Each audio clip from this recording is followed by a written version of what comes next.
Hi everyone, and happy return. We appreciate you being here. We're going to tell you a brand new story today. So let's get started. Honey, I think we should discuss. I wonder how many males have heard such words. How many hopes and marriages have fallen through? Sure, whatever you want, Debbie. I gave my 14-year-old wife my full response as soon as she entered our home. Who's this young man that's with you?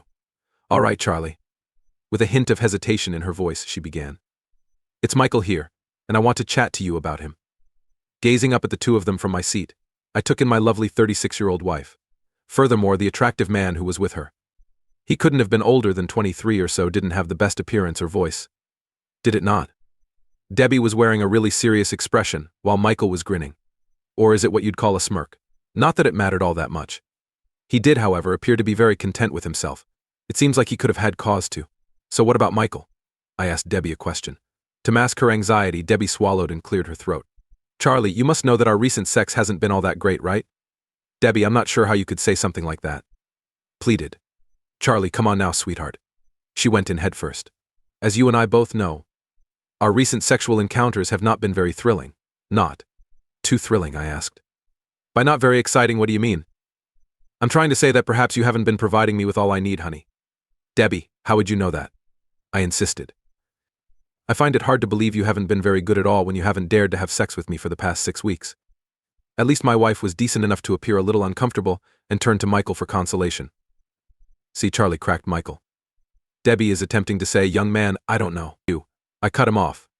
Furthermore, you are unfamiliar with me. Don't call me Charlie if you want to talk to me. To you, it's Mr. Martin. Michael's face took on an intriguing shade of crimson as he stood there furious.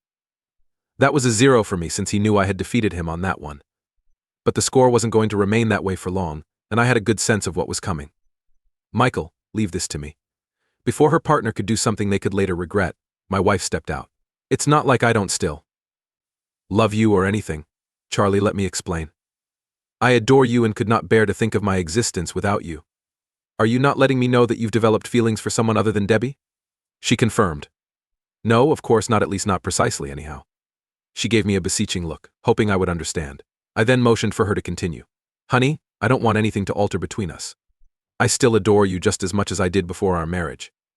Charlie, I just feel like I've grown spiritually a little more than you have, and I need a little time to sort of figure myself out. She paused once again, grinning at me and seemingly expecting that I would follow her. I nodded and risked to call myself Debbie. I take it that you mean having Mickey boy all to yourself here. Michael became enraged when I called him Mickey, but he controlled himself after recognizing that. I was playing with him. Don't be so mean, sweetie. Debbie told me that was unworthy of a man such as yourself. I had assumed you would be more perceptive to my requirements. What then would you name it, Debbie? She clarified. Well, more of a meaningful relationship, an integral extension of who I am, like to a relationship and cheating with him. You mean that if I were drawn within, I would be forced to look at myself as though I were a challenging child? Charlie, you know you're not making things easy for me. I apologize, honey, I muttered. I wouldn't want to interfere with your journey of self-discovery. It's all right, Charlie. She took my apologies with grace. However, you haven't yet expressed your desires. Debbie. I made a point, which made her a little uncomfortable. Charlie, I believe you understand what I need. I said, Debbie, tell it like it is. It was really evident from a little talking that went on between them. It was not at all how they had anticipated the talk to proceed. Mickey boy eventually encouraged Debbie to go on, obviously unprepared to call me Mr. Martin. Charlie, finally starting to speak, said, well, what we thought is that you and I carry on happily as before, except I can go on 2 or 3 weekly dates with Michael. Honey, you wouldn't even notice the difference. Assured. And you believe that would be in our best interests as a couple. Debbie, do you? Yes, honey, I do. In fact, she continued, saying, Michael and I have worked it all out. I may not always be here in the evenings, but I'll always be back for breakfast. That was intriguing because I was the one who usually cooked breakfast. Not that she was exactly making a fool of herself, was she? And after that, you may discover who you are? Debbie next? Indeed, I would. Michael helped my wife agree. Yes, Charlie, and of course yours as well. I'm sure I could fulfill my lifelong dream of seeing the world. How ridiculous that is. Fantastic, I replied, nodding my head to show that I believed I understood the plan completely. Thus, we continue our relationship as we have for the past 6 weeks, with you showing me no intimacy, while her lover boy clinched and unclenched his fist in frustration. Debbie looked somewhat deflated. Pricky Mickey boy here gets to be with you multiple times a week. Charlie, please don't be so hard on me, extending her arms and coming closer to me. It won't be like that, honey, of course. I apologize for not being there for you recently. But I swear I will make it up. To you. I replied. Is that okay with you then? Mickey, as I extended my hand to grasp the halter and turned to face the other man. If your partner shows me a little attention every now and then, is that okay? He gave me a foolish smile in return, certain that they had me where they wanted me. Whatever the case, Guy, I don't care how often you screw Debbie. Yet she will never be happy. It's equal to what she gives me. At least Debbie began to object, urging him to stop talking, but he was too close to her, and continued after that. You seem to believe that you are superior to me, but it appears that there is much more to the story. Then you were aware. Debbie, are you thinking the same thing? I asked. Mickey has a lot larger cock than I do, and he uses it more well than I do. Not at all, Charlie.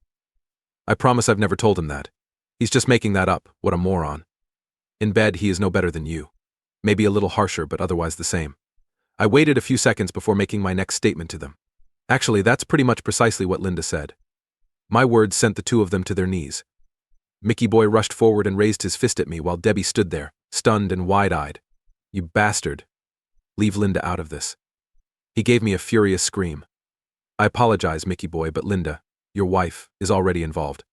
I love to tell him that. Debbie reached for him and pulled him back as he walked, menacingly close, his fist poised. Don't, she begged Michael. He bellowed, I'll kill the bastard, an ancient sod such as he was. She clutched Michael to her body and said, I assure you that you have no chance. You will regret hitting him. Of course, she was correct. I could have been around 15 years his senior, and he might have worked out at a gym. But I had learned over the years and had earned the right to operate my own construction company the hard way, how to take care of yourself in the face of some of the toughest guys in the business. He took a step back and gave it some thought. Feel sorry for them. Never mind, perhaps there would be another chance. What is the purpose of including Michael's wife in this affair? Finally, my devoted wife. Debbie requested. I assured her there was no need to engage herself or me. It was Debbie who got in touch with me a month ago to let me know what was happening between you two. 2. Mickey boy appeared astonished. If Debbie appeared surprised. He had not the slightest clue at all. This was beginning to feel nice, God. There was a deadlock at 2-0. Gazing at each other, we were all waiting for someone else to make a comment. Once more, Debbie was the first to break. Charlie, are you telling me the truth? That you and Linda have had sexual relations? I adore telling her if you mean to ask whether I've been making love to her. Then, the response is in the affirmative. About 4 weeks ago, it began as a retaliation fuck between the two of us, but I'm happy to report that it has grown into much more than that. You bastard, you're lying. Mickey boy stepped right in, saying my wife only wanted to sleep with me, and that too, especially with an old bugger like you putting up my brows. I cast a quick glance at Debbie, who appeared quite irate. Debbie and I were almost the same age, so what did his remarks indicate about her? Her elderly cow. Mickey, do you want evidence? I made fun of him. There's obviously been, but I can tell you things about her that could surprise you. She had more relationships than you realized. I would have been dead for a long time if looks could kill. He was certain at that point that I had seen more than just his stunning, lovely 21-year-old personal sense. But that I'd also spent time with her. Never before have I seen someone respond with such intensity to small touches that I added to emphasize my argument. Let's just say that she enjoyed our time together. He threw me like a liar. Sunshine, Linda doesn't do that for you. I enjoyed making fun of him, but I've managed to convince her of the enjoyment it may provide. She adores it. Rather of doing my wife, you need to have experimented with her more. With an angry yell, he shoved Debbie's hand away from them. I'm going to display my bloodthirsty wife. What is that? Hold on. Mickey. I grabbed a key from my pocket and yelled to him. You will not be allowed to enter the residence unless you have a key similar to this one. You blasted moron, I got my own key. He gave a harsh, temperate scream. I told him. Not like this one, you haven't. Your home's locks have been changed by us. Mickey appeared to wilt. I think I like that. When it happens, I'll be gone, I happily told the two of them, getting to my feet for the first time.